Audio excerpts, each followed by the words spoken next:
Plan கொடுக்கும்போது எவனாவது மூஞ்ச முறை தூக்குனான் அல்லது சந்தேகத்தில் பார்த்தான் 1008 கேள்வி கேட்டானா ஒரு நிமிஷம் பொறு, உனக்கு இது பிடிக்கலன்னா விட்டுரு, நான் இப்பவுமே பேக் பண்ணிட்டு போகிறேன். இந்த மாதிரி நான் சொல்கிறத கேட்டவன் உடனே ஷாக் ஆவான். நான் சொல்கிறத உத்து கவனித்து கேட்பான். ஏன்னா நான் உனக்கு கொடுக்க போகிறது ஆப்பர்ச்சுனிட்டி. உனக்கு எங்கேயாவது சந்தேகம் இருந்துச்சு, உனக்கு எங்கேயாவது கேலி கிண்டல் நக்கல் மாதிரி தெரிஞ்சுன்னா இப்போவுமே ஸ்டாப் பண்ணு. இந்த ப்ரோக்ராம் பிளான் ஒன்றும் காட்ட வேண்டாம், ஒன்றும் எனக்கு காட்ட வேண்டாம், நீ போயிட்டே இரு அப்படின்னு சொல்லிட்டு நுப்பாட்டுற தைரியம் எவ்வளோ பேருக்கு இருக்குது. என்னைக்கு நீங்கள் இந்த மாதிரி உட்காந்து நான் இந்த மாதிரிலாம் பிளான் காட்ட முடியாது, புரியுதா?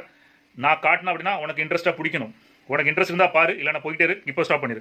இப்போ நீங்கள் 2 பேர்ட்ட காட்டிட்டுங்க. ஒருத்தர் நக்கல், இது உனக்கு இல்லை, நீ விட்டு, உனக்கு பிடிக்கலன்னா நான் இவனுக்கு சொல்லுவேன், உனக்கு பிடிக்கல விட்டு, நான் பேக் பண்ணிட்டு போகிறேன். இந்த மாதிரி உங்கள் பின்னாடி கடந்து உங்களை ஜெயிச்சு வச்சு தான் போகணும். இல்லை எனக்கு 10ல் 7 பேர் வேண்டான்னு சொல்லுவான், 3 பேர் வேண்டான்னு சொல்லுவான். நீ முடிவு பண்ணு, அந்த 7ல் ஒரு ஆள் இருக்கணுமா, 3ல் ஒரு ஆள் இருக்கணும். எனக்கு நீ பண்ணாது எனக்கு எந்த மாற்றம் வரப்போகிறது கிடையாது. ஏன்னா நீ 3ல் ஒன்றா வந்தனா நீ ஜெயிப்ப, 7ல் ஒன்றா வந்தால் நீ தோப்ப. ஆனால் எப்படினாலும் நான் ஜெயிப்பேன். ஏன்னா நான் 10 பேரை பார்க்க போகிறேன். அந்த 10ல் ஒருத்தன் தான் நீ. இந்த 10ல் ஒருத்தன் உனக்கு எப்படி இருக்கும்போது 10 பேரை பார்க்குற எனக்கு எப்படி இருக்கும்?